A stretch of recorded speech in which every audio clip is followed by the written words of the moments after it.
In recent years, competitive gaming has become a huge part of video game culture, with team shooters like Overwatch, mobas like StarCraft or Dota, fighters, racers, strategy, and even speedrunning. Competitive gaming comes in almost every shape and size.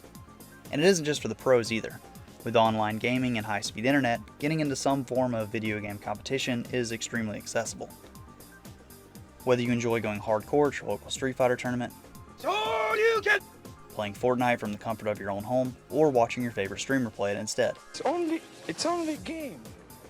Why you have to be mad? Most of us in the gaming community enjoy competitive gaming to some capacity.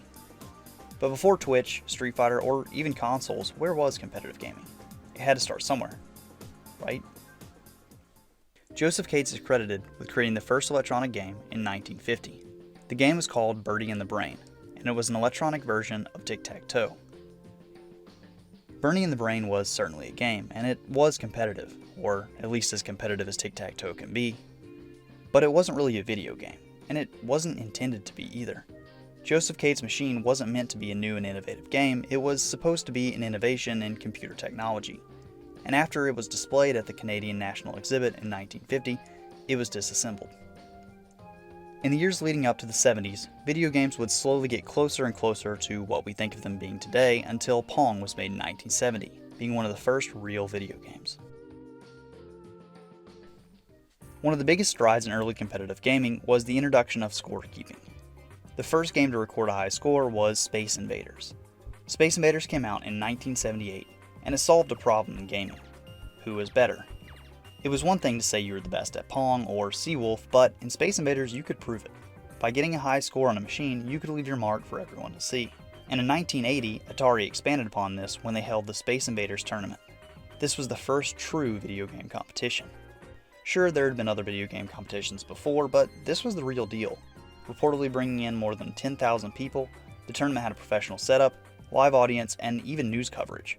The grand prize was an arcade machine, reportedly worth over $1,000, and was won with a high score of 165,200 points.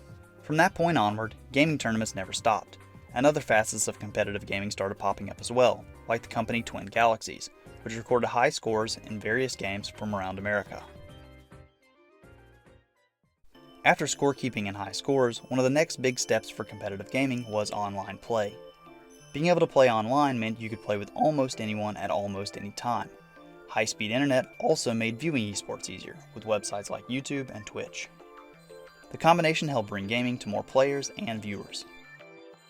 The first peer-to-peer online game was developed in 1973 and was called Maze War.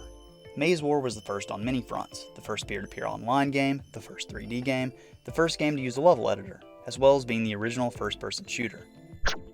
Maze War was a pretty cool game, especially in the early 70s, but seeing as how the internet wasn't around until the 80s and wouldn't be available to the public until the 90s, playing Maze War online with your friends wasn't really a thing. Nailing down the first publicly available online multiplayer game is a somewhat difficult thing to do, but it happened sometime around 1996 when Quake World was released. Quake World was simply an update to the already multiplayer Quake, which allowed people to play together via the internet.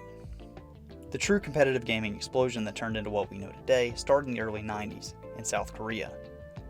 StarCraft was a wildly popular game worldwide, but especially so in South Korea. In 2005, the Korean TV station OGN had roughly 1.5 million viewers for StarCraft events. These days, there are too many competitive games to count, and getting into one can be as easy as downloading a free app on your phone. Viewing gaming is easy too, with websites like YouTube and Twitch just a click away. From the days of playing Space Invaders in arcades aiming for that high score, to playing League of Legends on live television, esports have come a long way. But what hasn't changed in all that time is the desire to be the best at the games you love.